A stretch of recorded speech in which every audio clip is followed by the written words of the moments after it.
know what I did? I forgot to do the things, but welcome. Good morning, good afternoon, good evening. You know, let's just do the things.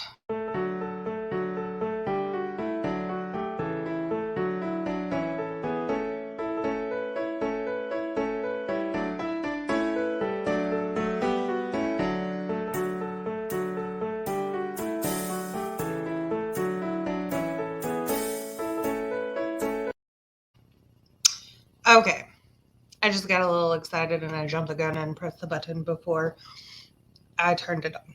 Okay, anyway, so I found a thing that I missed, and that's the sentencing of Mr. Chandler Halderson. So let's do that. And we'll see what happened during that. Because I did watch just a teensy tad bit because I was going through some things. I found a couple other things, but I can't find a place to watch it that I won't get a copyright strike for, because it's I'm not too worried about it with law and crime, but other people's channels and what I don't know where else to get their interrogations and stuff, but apparently they're out there, and I don't know where they got it, but it'd be neat to watch. I didn't watch all of it. I didn't have time. Well, I have time eventually, but I just don't really want to watch it right now. But I found this, and I wanted to do this real quick. And I didn't want to watch it without doing one of these first, so I just figured I'd get in here and do that. And you can't break my thing because my daughter messed it up. Can you read it? Can you read it? Can you read it? Oh. Just choose to be happy. No, choose to be kind. Gosh, I'm not doing well. Not doing well, y'all. Okay, so this is the sentencing for Mr. Halderson. I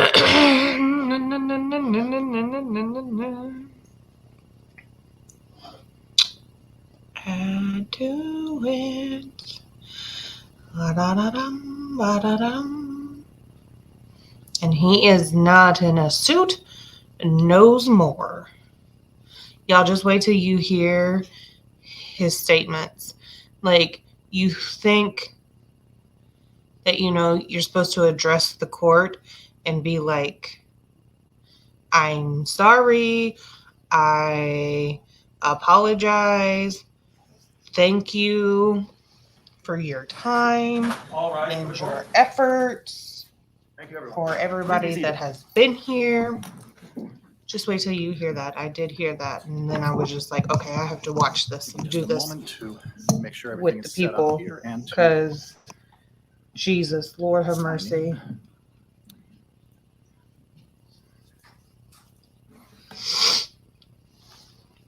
It irked my nerves. I'll just say that.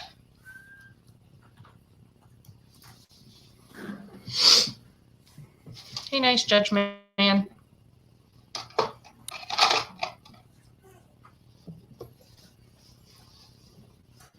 I would watch more trials with him as the judge. I like him. Did we know if anyone else was expected to participate via Zoom? I think we have them on right here.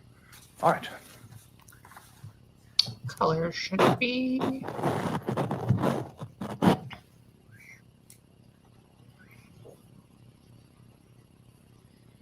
I like the gray. The teal. That looks good. Thank you, April. Let me call State of Wisconsin versus Chandler M. Halderson, case number 21CM. I like the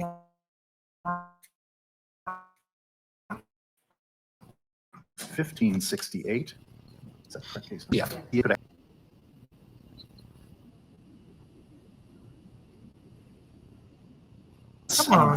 first touch base to ensure that everyone has had access to the same materials as we're here for sentencing. A pre-sentence investigation was ordered, and Agent Alyssa Burke filed with the court the report of that investigation on March 7th. Attorney Brown, did the state receive and have the opportunity to review a copy? We have. And are there any substantial corrections Pre-sentence the state investigation needs to note for the record? No. Attorney Vera, did you, Attorney Doral, and your client have an opportunity to receive and review the report? We did.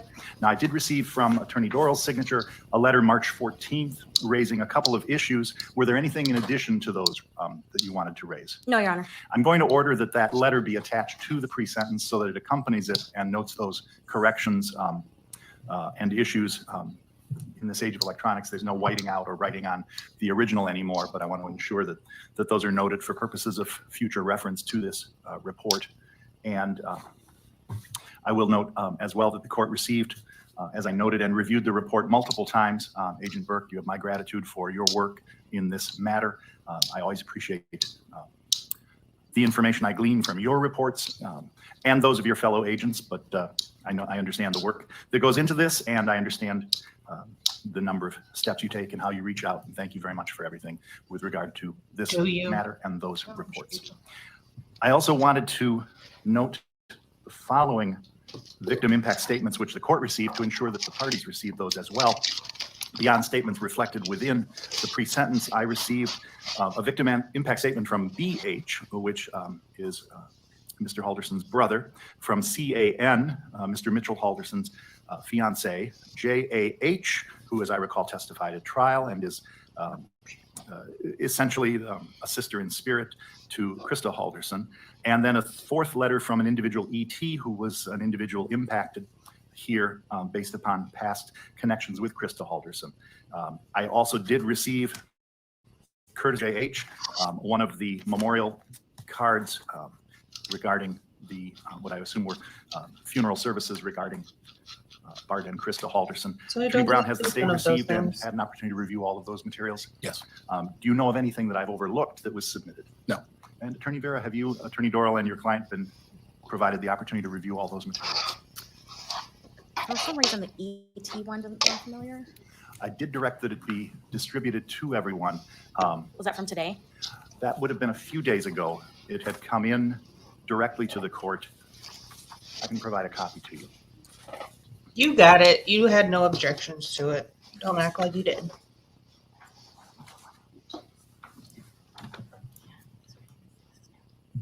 If we could just have a moment to review it. Thank you. Absolutely. It's not new. What does it matter?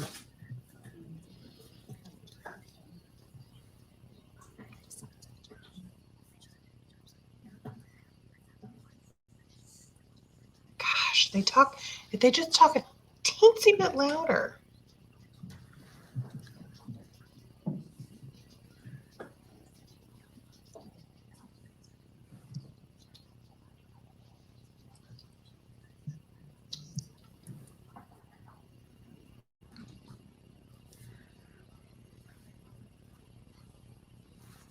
And Judge, perhaps as the defense is reading that, just an administrative matter, the state would ask that the court adopt at least partially its amended media order in the trial. I don't imagine there'll be a problem, but I think there may be some new folks here from the media regarding the filming of people in the gallery here today. I actually, did we distribute a copy, or I didn't download it. I'll print for each party a copy. I actually did distribute a media order about a half hour ago regarding those types of issues. I'll print a copy for you here in the courtroom. We appreciate it.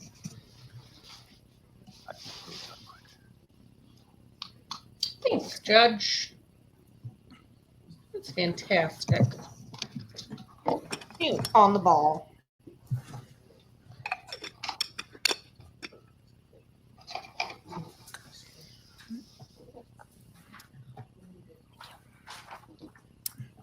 And go ahead and take a look at that.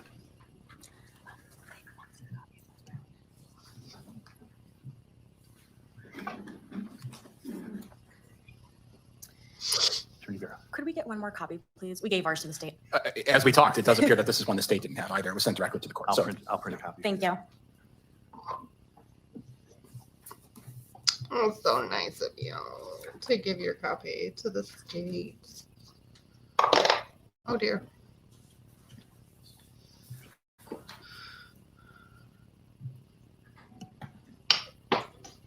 Okay, they didn't have it. But whatever. Doesn't matter.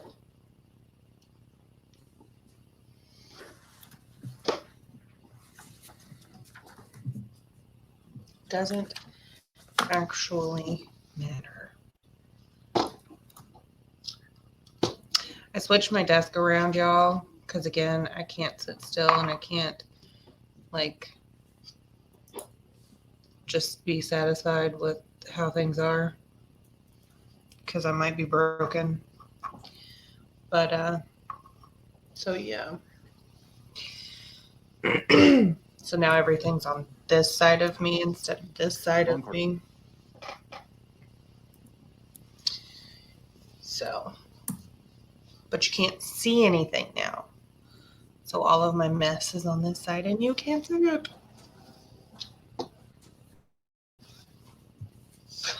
Come on. Thanks. All right. It's the same order. I think we're all on the same page then as far as information coming into this hearing. As a statutory question, Attorney Vera, is there any reason we should not now proceed to a sentencing hearing? No, Your Honor. Very good. Attorney Brown, are there any victim statements being made here in court today? No victims themselves are going to speak. What we're going to do is Ms. Raymond's going to speak first about some letters that we have that we were going to read, and then I'll conclude our arguments. Very good. Why don't you proceed? So, Your Honor, Mr. Brown and I are breaking up the sentencing. I'm going to talk very briefly about the character of the defendant and then go on to talk about the seriousness of the offense. Mr. Brown will then talk about the second half of the seriousness offense and the need to protect the public. I'm going to spend a lot of my time today talking about the victims and who they were as people, but I am going to start with talking about the character of the defendant. This PSI was kind of not your average PSI. I've often said in serious sentencings that reading PSIs is one of the most depressing things about my job, and that I really dislike it, although what it does provide is a context to crime. Almost every homicide I've prosecuted, there's been a fairly tragic backstory of the defendant. Violence, drugs, just tragedy. And you often are left with an explanation. Not an excuse, but an explanation as to why a crime occurred. Why did this 18-year-old kill a 17-year-old? There's not an explanation here. Chandler grew up with a life of privilege by pretty much, I think, any sort of angle you look at it. He had two parents that were married and that seemed to be happily married. Two parents that from all evidence were completely supportive. Very sort of, his dad was the den leader for Boy Scouts. His parents attended every swim meet that he had. Oh, he was in Boy Scouts. There's absolutely no evidence of abuse whatsoever in this case. Chandler grew up with no housing insecurities. He never had to wonder where his next meal was coming from. And he was never exposed to any violence that we saw any evidence of, or even really guns. The only tragedy, if you can even call it that, it's more really a part of life that we saw that occurred to him during his childhood was he did lose his maternal grandparents. He went to good and safe schools.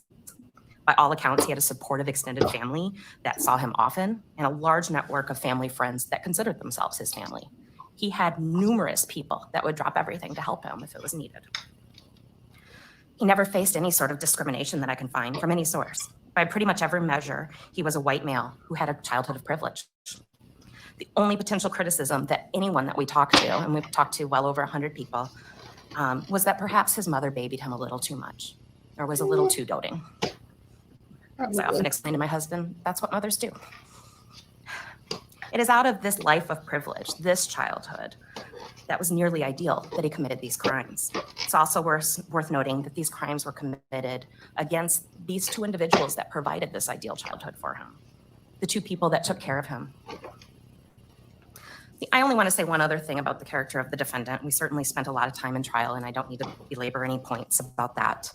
But I do think it's worth noting that in all of the jail calls and messages that the detectives and Mr. Brown and I listened to, there was never even a moment where Chandler mourned his parents' death. I found that really unique. I've prosecuted a lot of cases where somebody has killed a family member, sometimes even a family member who was highly abusive to them. And there's mourning there. There's some sort of notion that they miss this person. was interesting. In one message, somebody had told him that they just got back from his parents' memorial service and they were sad. He suggested that they watch a slasher movie, Halloween. There was no discussion of who was at the memorial service, what they talked about, who they saw, any remembering of his parents. I just think it's notable to bring up that how significant losing your parents is No, like, to a person's life and how much it impacts Psyche them. Bell brought It up impacts someone, for and him. there's been no comment, no tears. And I just think that that is worth noting. You know, certainly you could take that in a couple of different ways. You could say, well, maybe they're just not an emotional out of person. breath. Just That's certainly possible, but it also suggests a certain amount of callousness, and perhaps even lack of remorse that is worth noting. So I'm going to spend the bulk of my time talking about the seriousness of the offense. And part of what that entails is the fact that this world no longer has Bart and Krista Halderson. And so I think it's an important part to reflect on who they are. I'm going to start that by reading two victim impact statements. One was submitted to you earlier, but they asked that I read it out loud. The other one has not been submitted yet. It was just written today, I believe. The first victim impact statement is submitted by CAN, who's the future daughter-in-law to Bart and Krista Halderson. She's engaged to their son, Mitchell. She writes, my life will be forever changed by the actions that occurred the week of July 1st through July 7th of 2021. I've lost my future mother and father-in-law in such a senseless and brutal way. This loss will remain with me for the rest of my life. I've personally been deeply impacted by this loss. My mental and physical health have suffered tremendously. As Mitchell and I move forward planning our wedding, each decision we make comes with a reminder of two of the most important people to us, Bart and Krista, will not be there to celebrate this special occasion with us. I've cried about their loss on multiple occasions and will continue to mourn and cry many more times. I've experienced a lot of weight loss as I was unable to eat due to the high level of stress, anxiety, and uncertainty surrounding what had happened to Bart and Krista over that long period of time. I missed work for over a month, and even now that I'm back, there are times I struggle to make it through the day. Bart and Krista were amazing people. They were there to help everyone and anyone with whatever they could. Krista had always been so welcoming to me. From the first time I met her in 2014 for Christmas to the morning that we both called her and Bart to tell them the good news that Mitchell and I were engaged in 2020, to the afternoon we spent at their home for Father's Day in June of 2021, just a week before they were killed. Krista was excited to talk with me and always made me feel at home. Bart had a wonderful sense of humor and was a great handyman. He helped us set up many things when we moved into our new home and helped teach us so that we could do it on our own next time. I miss their warm presence and their kindness every single day. Both Bart and Krista had so much to look forward to that they will never get to experience. They will never get to see their son get married or start a family. Mitchell and I will miss them terribly during these milestones. Holding their grandchildren, watching them play sports, hearing about school, and all those things that Bart and Krista were so excited for, they will never get to do. They loved going to wines, breweries, concerts on the square, the farmers market, and have been dreaming about many different trips to explore Wisconsin and the United States. But again, due to their senseless murders, they will never get to experience these things. We are comforted in knowing that Chandler cannot physically hurt us. However, if he was given the opportunity for parole, I would be terrified for Mitchell and my family's safety. Given the fact that he was capable of such calculated and horrific act of murder, I do not believe my family would be safe if he were ever to be released from prison. For this reason, I believe he should not be given the chance for parole. Bart and Krista's murders have greatly impacted my life and the rest of the Halderson and Frater family lives as well. The second letter is from Kayleen Halderson, mother of Bart and Chandler's grandmother. Judge, these are my feelings about Chandler. He is my grandson. I love him even though what he did was horrific. I can't believe his parents would want him to be incarcerated for life. I'm hoping he will find a trade or a craft while there to become a productive and caring person. We hope the people in charge of that facility will feel someday he deserves a second chance in life with a possibility of parole. Damn. Chandler's grandma, Kayleen Halderson. So last week, I had the pleasure and the opportunity to meet with Krista's best friend of 38 years, Jane. And I just spoke to her very candidly, tell me about Bart and Krista. And she shared some really interesting and I think important things. She shared that Krista was a staple in her life, a sister in every way except for biological. She was the aunt to her daughters. She described Krista Halderson as having a lightness about her, that when she'd walk into the room, you would just feel happier. She was bubbly. She was a helper who always fixed people's problems. Krista was described by her boss at work as the work mom for everything. She was the person you went to if you needed Tylenol, a hug, or a pep talk. She listened to people and cared about people.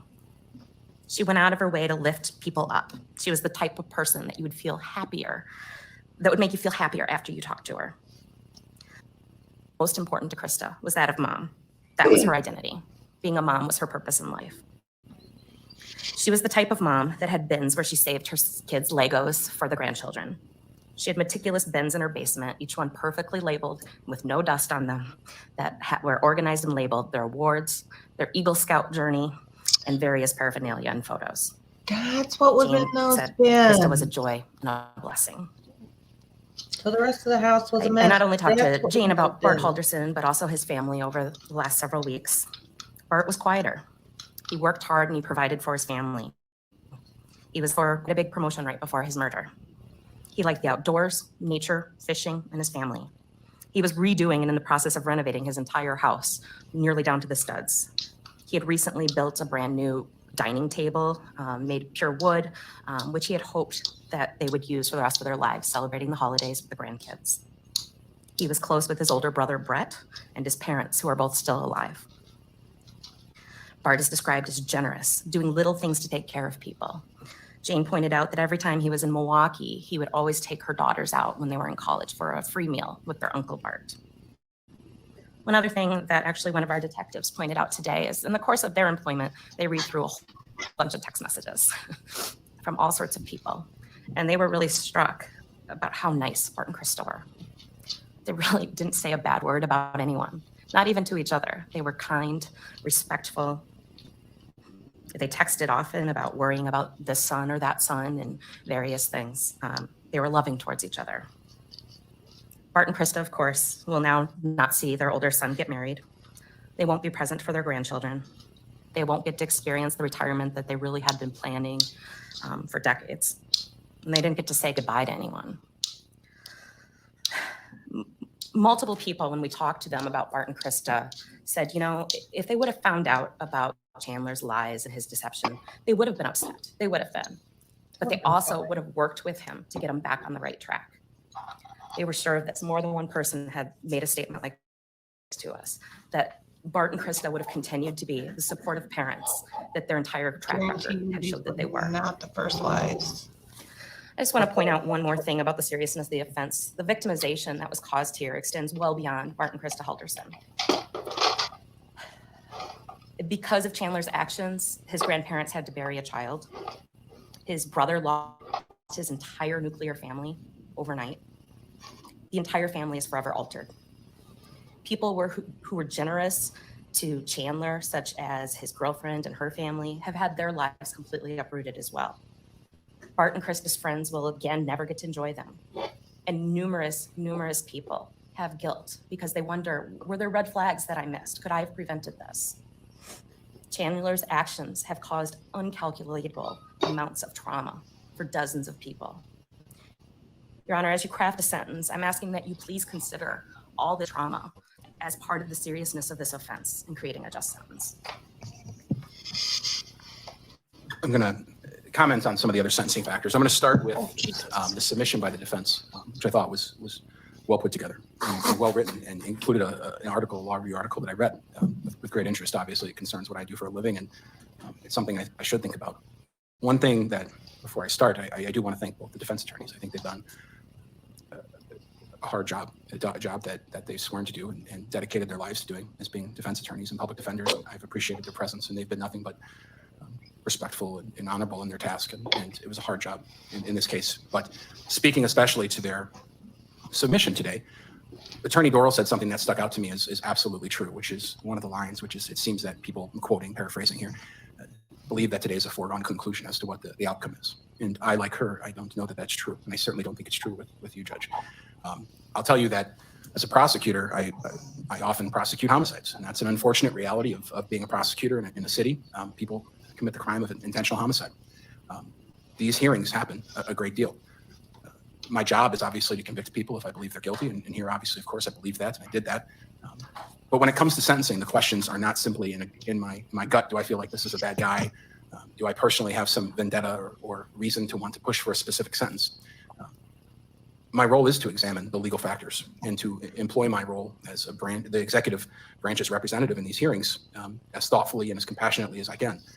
I have to recognize, and I think all prosecutors should recognize as the representative of the executive branch at a sentencing, especially a sentencing in which we're talking about an imprisonment of the defendant that could be many decades, that nothing should be a foregone conclusion, that we should approach this with a level of analysis and questioning and of skepticism, that we do some of the most important questions in our lives, professionally or personally. And I'll tell you and Mr. Halderson and the community that I've done that. I've thought a great deal, as has Ms. Raymond, as the detectives. Mr. Halderson being sentenced to life in prison today. This hearing is about whether he's ever going to be granted parole or eligible for parole, excuse me. And that's a challenging decision for everyone to make. And I'll let you know that I have not entered this process in thinking about what the state's recommendation should be, with that being a foregone conclusion. Luckily, the law tells me what I'm supposed to think about when I'm considering what the executive branch of government is going to represent as its opinion in this case. It tells me that I should consider the gravity of the offense, the need to protect the public, and the rehabilitative needs of Mr. Halderson, amongst other factors, mitigating factors and things of that sort. But those are the three that generally are focused upon. They're called the galleon factors here in Wisconsin. That's supposed to guide us in our thought process. And I'll walk through those in my thought process in making my recommendation. I'll start with the rehabilitative needs of Mr. Halderson. I have no idea what they are. Mr. Halderson has an absolute right to not participate in these proceedings, and he is not being sentenced today. And I'm not asking you to sentence him based on his non-participation in either the PSI or a trial. Of course, those are his constitutional rights, or even today. That being said, as Ms. Raymond said, almost always in a sentencing hearing for a homicide or even lesser crimes, we have some understanding as players in the criminal justice system of the underlying causes of someone's problems, the root causes. Frequently, it's substance abuse. Frequently, it's mental illness. Frequently, it's inability to control anger and other behavioral problems that have manifested themselves throughout someone's life. You probably are wondering, and I'll tell you, it's been thoroughly investigated of whether there were any red flags that anyone missed. Was Mr. Halderson engaged in bad behavior as a youth? Was he harming animals? Was he harming people? None of that is true that we can tell. He seemed to be a pretty normal kid with a pretty normal life. He did a pretty abnormal thing as he turned 23. You don't know what his rehabilitative needs are. And that's the challenge. The reason we focus on that is this idea in the criminal justice system that we can rehabilitate almost everyone. And I'll say, I think that to be true. I really do. The vast majority of people who are charged with this crime of first-degree intentional homicide, as grave as it might be and as difficult as it might be sometimes for the victims to hear it, they are people who can be rehabilitated, that we can address that root underlying cause of mental illness or substance abuse, and they can emerge from the state prison system, perhaps not a perfect person, but a better person. And society can have some comfort, and we can all go to bed at night and sleep soundly knowing that we've done what we can to try to prevent some future harm from occurring because we've addressed that identifiable problem. You don't have that. And if you don't have that, I'm not sure how much you can consider that factor. And the law is very clear. When you're addressing the galleon factors, you don't have to weigh them up equally. You have to consider them all. But I would pose to the court that that's not a factor that you should ultimately consider a great deal, because I don't know what information the court could rely on in determining that there are some identifiable and fixable rehabilitative needs of Mr. Halderson. Next, the court has to consider the protection of the public. And here's where the court has to probably give a great weight to this factor. Mr. Halderson, by all accounts, chose to commit the crime of first-degree intentional homicide twice on a single day because he was caught lying about where he was working and going to school, or perhaps just where he was going to school. It was uncomfortable, probably, that he was caught. It probably wasn't an experience he was looking forward to in dealing with the repercussions of that. But those kind of inconveniences and uncomfortable situations are constantly present in life. Every one of us in this courtroom have dealt with bad situations in life. Every one of us have left work one day thinking, man, I really don't want to go home tonight because I did something and I'm going to have to talk about it. Every one of us here has probably walked into work one day thinking, boy, I don't really want to walk into my supervisor's office and got to talk about that. Life is full of inconveniences. Life is full of being uncomfortable. The difference between everyone else in this room and Mr. Halderson is all of us have owned up to that. All of us walked into those rooms, walked into our front door. All of us have addressed those situations, whether it be comfortable or uncomfortable, whether it lead to the loss of relationships or respect, money. We've all addressed them. You walk in, you take your lumps, you leave. But when faced with, in the grand scheme of things, a minor inconvenience in his life, Mr. Halderson chose to commit the crime of first-degree intentional homicide 2 times. And then over the course of several days, chose to cut up those people's bodies and spread them around the state. chose to lie to the police, concoct a bizarre story, lead his family down this road of believing that there was just some hope somewhere out there that Bart and Krista were alive. He did do that. Because he got caught in a minor inconvenience. I don't know how you protect the public from someone like that. I don't know how any of us would have any comfort in thinking that Mr. Halderson would ever be in a better place to make those decisions more wisely. It's even more compounded and perhaps aggravated in the legal sense by the fact that no one saw this coming. He is someone who was able to perhaps have this capability or perhaps have these thoughts in life and insert himself into relationships, social situations, his family, without anyone wondering, is this a safe person to be around? Sometimes for homicide sentence, the guy next, a history a mile long of violent crime and is willing to talk about it. And you wonder, it seems like a dangerous guy. Part of the risk of Chandler is he doesn't look like a dangerous guy. He's packaged up into like a normal middle-class and was able to fool everyone about these crazy lies about work and school and activities, but fool everyone into believing that he was a safe person to be around, that he was trustworthy, that he wasn't going to, not exaggerating the fact, shoot you in the back, because that's in fact what happened. Someone in Mr. Halderson's shoes with his mindset can never be safely in this community. His willingness to solve the minor inconveniences of life with brutal violence can never be mitigated in our community. As long as he breathes, he will be a risk. He will be a risk because he will suffer more minor inconveniences, as will we all. And lastly, the court has to consider the gravity of the offense. Ms. Raymond talked a good deal about that. Part of that is considering the people he hurt. Not only his parents, who by all accounts were loving and caring, but the community, their character as people.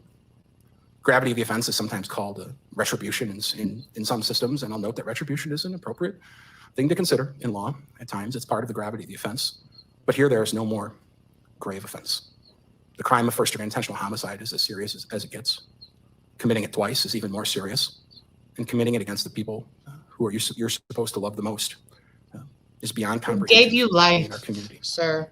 There's an interesting quote as I prepared for today. I was looking at cases, just trying to look into the mindset of other judges as they've considered these factors and the concept of punishment in the law.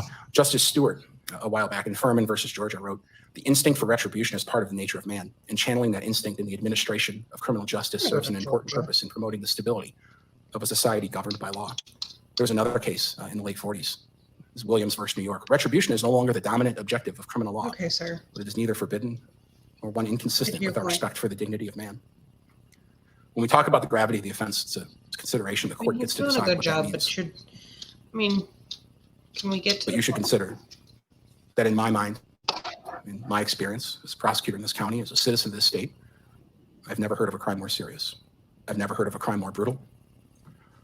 Mr. Halderson's mere presence in our community, the fact that he did any of this, has ripped apart the fabric of our community.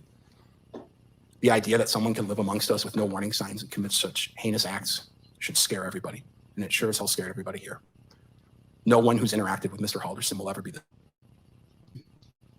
he's not wrong. For whatever reason he decided to do it, whatever justification he come up with in his own mind, whether it be today or down the road in years, nothing will ever explain it.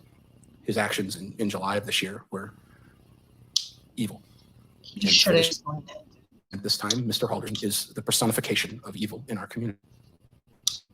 He can work the rest of his life at trying to earn back the respect and love of some of his family, and I hope he does that.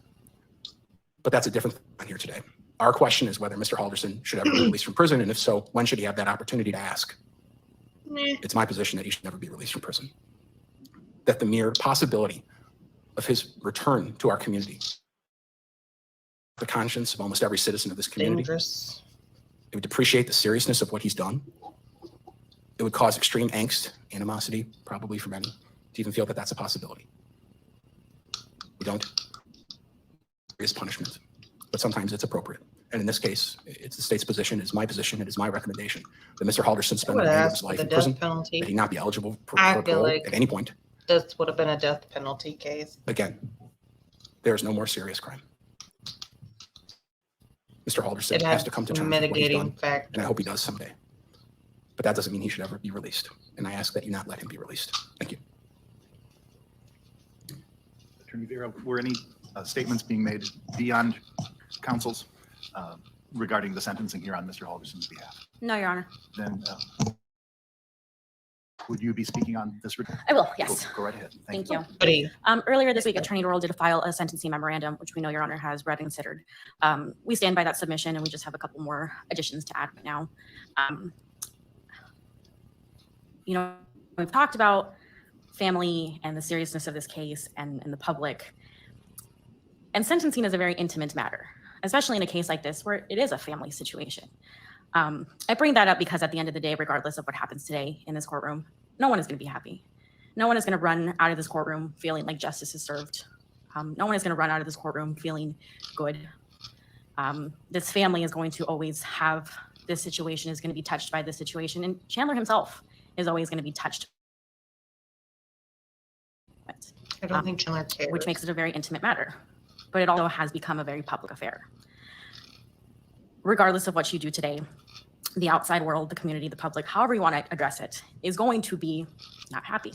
There are going to be people that, if you decide to sentence Chandler life without parole, they're still going to be mad. They're going to ask for Wisconsin to bring the death penalty back and to apply it retroactively to him.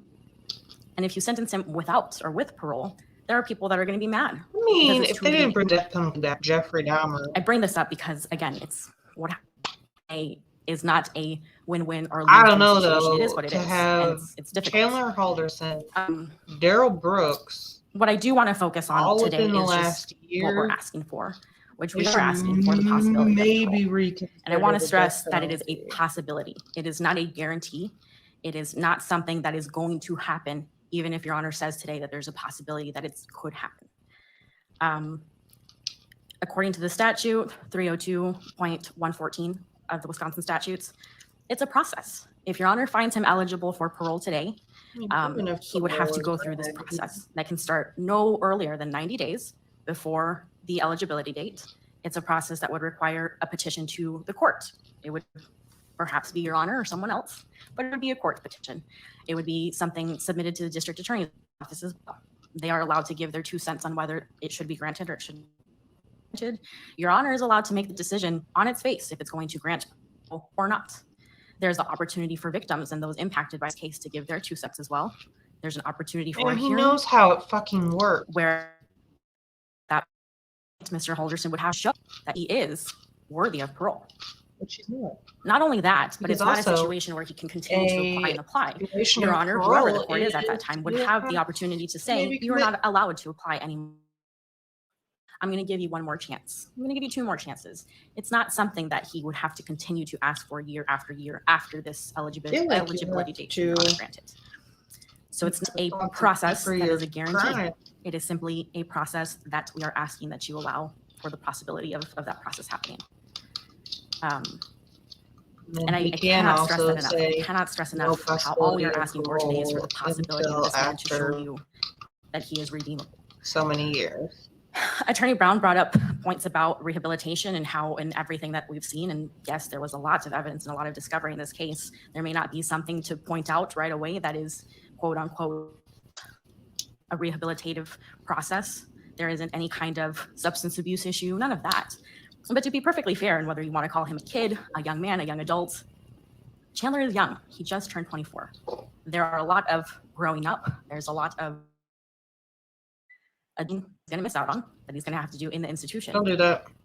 That ultimately is going to affect who he becomes in the future. Most of us get the opportunity to do that around our family, with our community, Yeah, well, he whatever it killed is. them. And he's going to have to do that in custody. But I bring that up because there's certain things about my own childhood, about my own life that I didn't really understand until I was later in my late 20s. That affected how I was as a person in my early 20s. So it's easy to come up now and say that there's no rehabilitation. It's needed here. We just don't know that.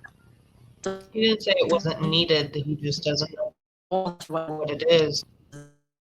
Great has mentioned, and that we did our sentencing memorandum. Didn't miss anything. And it's I a don't know why I delicate did that. balance. If Your Honor believes that Your sentencing is router purely is right punitive, here.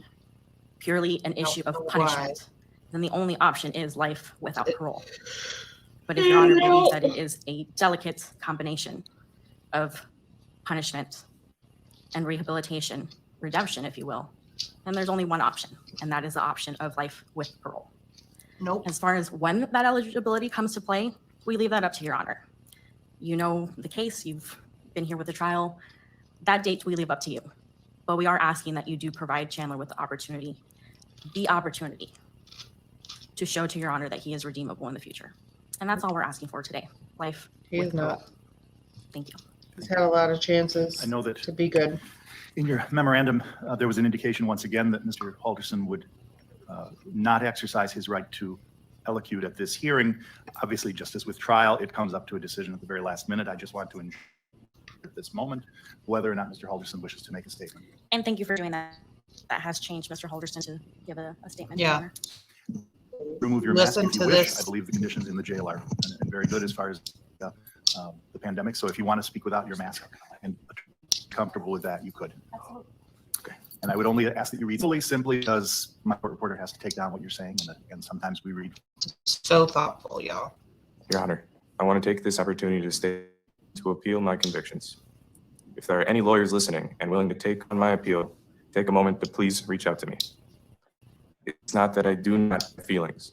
It's that I was warned not to show them due to the scrutiny of this case. Thank you. That's it. That's what you have to say. After all of this, that is what you have to say. The court always And you're fine with that. tends to make a number of Are you observations fucking at sentencing serious? hearings that are contested and which carry a good deal of weight. And I'm Jesus. not going to depart from that process today. I think it's important to acknowledge that the trial and the process within this case that brings us here today was the united effort of a number of people. And first and foremost, I want to recognize again the jurors, but not just those 12 people that rendered the verdicts here, but those alternates, those people that responded to the summons, especially given the time of year that this occurred and the concerns that were rife regarding individual health. He got a haircut. We, as by necessity, inconvenienced a number of citizens. And in the end, when I spoke to them, they had no regrets about their service. And that is because they understood that under our system, that is vital. And they understood that they had a duty to perform once selected. So I thank them once again. I want to thank the bailiff staff who, throughout those weeks of trial, worked incredibly well in assisting the parties, the court, the witnesses, and the media.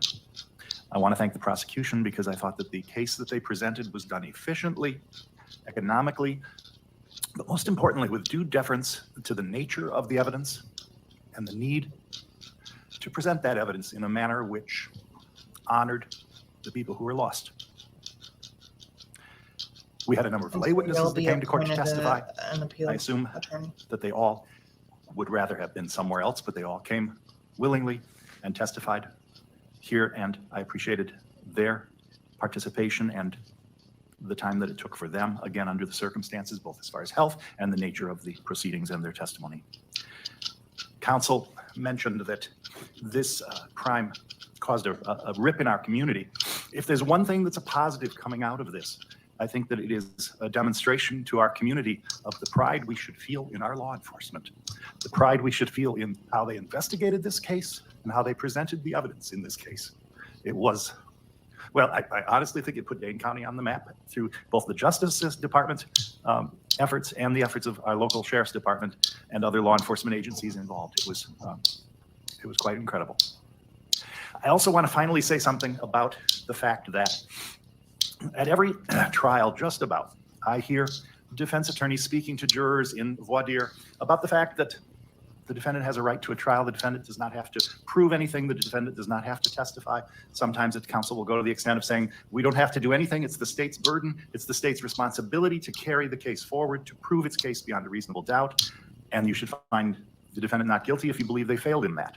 Attorneys Doral and Vera carried out their constitutional duty in this case efficiently. And I don't want to say too much more because of mention already about questions about the review of what they did in representing Mr. Halderson. But I wouldn't be remiss if I did not say that their actions, and I agree with Mr. Brown in this respect, that their actions at trial advanced Mr. Halderson's constitutional right to require the state to prove its case, and did so in a professional and efficient manner such that I find that they served their role in this process admirably.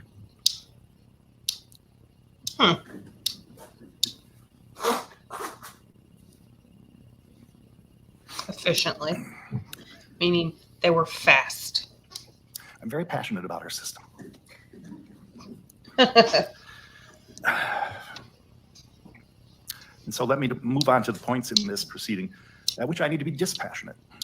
And I need to be dispassionate because as the person sitting in judgment, I have to try and achieve a proper analysis of the sentencing goals based upon the information and evidence put forward and what the legislature has determined to be the appropriate sentences, at least as far as maximums, mandatory minimums, if any, and here, obviously, as addressed by everyone, the determination of whether there should be any eligibility for parole in the future. Technically extended supervision, but it's easier just to say parole. I've had the benefit of observing everything at the trial, whether it occurred before the jury or not. I've had the benefit of reviewing all the pre-trial submissions by the parties. I've had the benefit of the pre-sentence investigation and the material submitted by victims, orally by the state in writing, by the defense, and orally here today. And Mr. Halderson has exercised his constitutional right as well. I don't know the victims. I did not know the victims. I know people like them, I'm privileged to say, and I know and can understand the empty space that this crime has left. I can empathize. I can only partially understand the feelings because I haven't lost people in my family through such a manner or had a violation by a member of the family causing such loss. But everyone in this room has a mother and a father. Everyone has siblings if they're fortunate, and everyone can understand the loss that the Halderson family, extended as it is, and their friends and this community feel for their loss. It is tragic. It is tragic. It is something which will take decades for some to heal. I hope not that long, but healing may never. For some, one does not know. And I hope that no one is coming for that healing. This procedure provides closure only of this legal part of the matter. What people can do in their own lives is what they must do themselves and amongst others. But I do want you to know that this court honors your loss, honors people who died, and approaches this sentencing here, weighing that gravity of that offense as one of those things which must be weighed in determining whether or not Mr. Halderson should ever be eligible for parole. As the life sentences I must impose are predetermined by the legislature. It is true that rehabilitation is a factor that must be considered, and Attorney Brown's point is well noted, that I'm not certain that anyone has identified rehabilitative needs, but those may arise over time, depending upon an individual's receptiveness and willingness to participate in self-examination or diagnosis or other steps which our criminal justice system utilizes to try and determine how to fix something, whether it's a substance abuse issue or an anger issue or something that is only amenable to treatment by medication or intensive therapy. Some people, I believe, can't be fixed. I have no basis to know whether Mr. Halderson fits into any of those categories, other than I think it's fairly clear here that nothing was identified in his 23, 24 years of life up to this point, except for his actions in July. And to an extent, his actions over the year plus leading up to that, where he was deceiving his family and his friends. And that's just the year prior. You don't know what he was doing before that. The gravity of the offense is as serious as it could be, and I must not overlook, of course, the steps taken to hide the crime. The steps taken which, if one ponders it, certainly makes the crime even worse. If you could say that the murder of your parents is something that could be made worse. I've tried, even though I've had to examine carefully the evidence, not to think about it. Tried not to think about how steps were taken or how these things even took place. I don't wish to engage in that speculation at sentencing, but I recognize that the jury Mr. Halderson guilty of mutilating both bodies, hiding both bodies, and presenting a story to law enforcement to try and lead them on a completely different path than what had actually occurred. And that he took steps in those actions which really robbed those people of dignity. But fortunately, their dignity is all here in these people that remember them, these people that are here today because of them. I appreciated learning more about them, and my condolences go to every member of their family. Get emotional. There's no foregone conclusions in sentencing. I've learned that since my time on the bench. I've learned that each case is different. Each case demands an individual examination. And sometimes I will confess I sit down not knowing what I'm going to do, or not even certain which direction I'm leading. So I appreciate all of the statements made by counsel here and in writing, recognizing that the determination doesn't come until this point and nothing is foregone as far as a conclusion.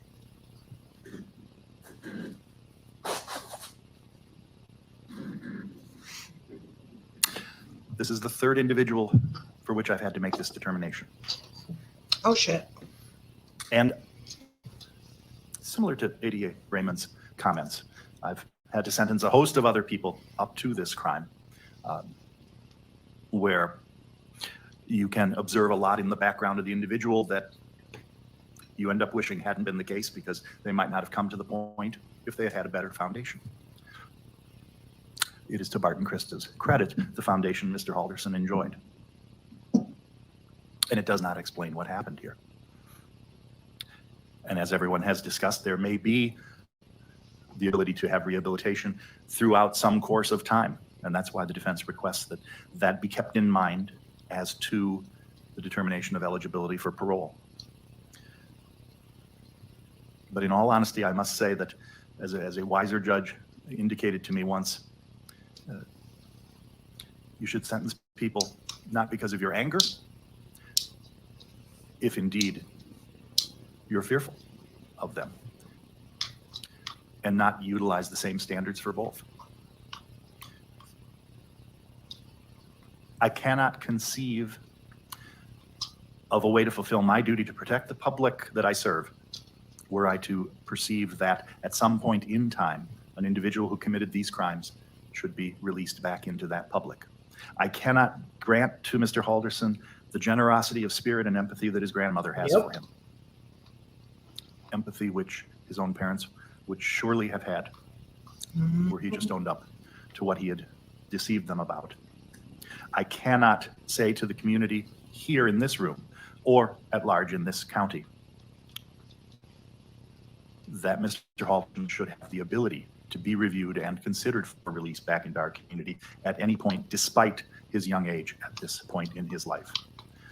The gravity of these offenses and the need to protect the public outweigh Just too great. the potential that there could be that at some future point he should have presence among us. Now, that is not to say that he may not have the possibility of presence as a member of his family in the future. That is up to those folks and he, and that's mentioned in the defense memorandum regarding a hope that someday there might be a reconstruction of a relationship.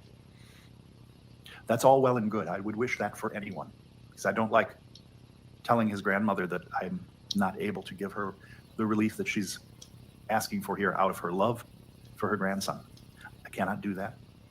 I have to, for this sentence, ensure that the only time Mr. Halderson comes back into the community is to have the privilege of a burial that he denied his parents. And so on counts 1 and 5, per statute, I sentence him to life in prison, and pursuant to section 973.014, sub 1G3, I find that he is not to be eligible for extended supervision during that course. The sentences on the other counts, given 2 life sentences, become rather superfluous, to say the least, but at the same time, I absolutely acknowledge that we may be in a completely different position here had he committed the acts of homicide but then stopped and took other steps to accept responsibility and sought forgiveness of everyone. Because what happens with a weapon in a moment of panic is different than what happened over those 48 to 72 hours. The events of which I don't wish to think of or consider once again, having listened to the evidence and observed the testimony and the physical evidence. So to make this quite simple, I will impose minimum terms concurrent to each other and concurrent to counts 1 and 5 on each of the other counts within the information of which the verdict convicted Mr. Halderson. I do believe that by imposing the maximum, I'm recognizing the severity of those individual acts, but there is a life sentence here, so making them consecutive does not undermine the gravity of that, given the maximum penalty involved. I determined by my calculation 253 days of credit that the judgment conviction would reflect from July 8th, 2021 until yesterday's date. And I will waive the court cost assessments and surcharges Still part on of your each life. count, based upon indigence, the balance on each of the victim witness fee to be payable during the course of his confinement. Is there any restitution being sought? No, Your Honor. Then I will enter an order for restitution time. I don't have to address conditions of extended supervision, except to the point that there's an extended supervision component of the sentences on the other counts. So I would adopt the recommendations of the department on page 24 of the pre-sentence as to those. Although I recognize that extended supervision is denied under this sentence, so that point is moot. Attorney Brown or Raymond, did I overlook anything in passing judgment? No. Attorney Vera or Doral, did I overlook anything other than addressing post-conviction? Mr. Halderson, you have the absolute right to seek an appeal. You have 20 days within which to start that process. That's through filing a notice of intent. I believe that we have on file the notice that you understand and have been given notice of that right, and most importantly, of that deadline. Your signatures on that document. That'll be placed within the file here. I thank everyone for being here today. We are adjourned. Thank you. Well, that's it, folks.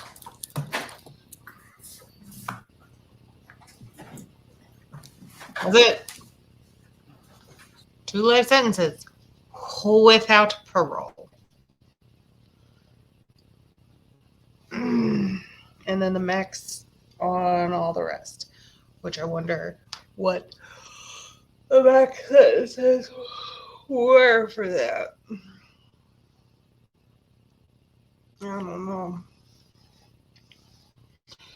See, my thing is, I wonder if like his defense attorneys like knew, because when I was listening to some, I forget who I was listening to the other day, but if you know that your client did something, like ethically, you can't put on a defense against the fact or say, you know, my client didn't do this. Ethically, it would be wrong for you to defend your client in that way. So I wonder if like he said he did it, and so they can't like ethically say, well, he didn't do it. I don't know. Or, you know, they just really have no good defense and they have no story. Like they could not come up with a defense. So they just decided, we'll just be here. But if that were the case, like why, or there was just no plea, they didn't take a plea, like just take it to trial, see what happens, see if you get a nice judge. Like I feel like this is the nicest judge you'll ever get. And he said, nope, no parole. You will stay in prison forever. So, I don't really know what the thought process was on this one. Anyway, tell me what you think. Like, comment, subscribe. It's been real. If I can find a interrogation for him or Kat that I can use, I will. But if not, I don't know. But it is awfully. The one I did see was like 3 hours. not sitting through this right now. But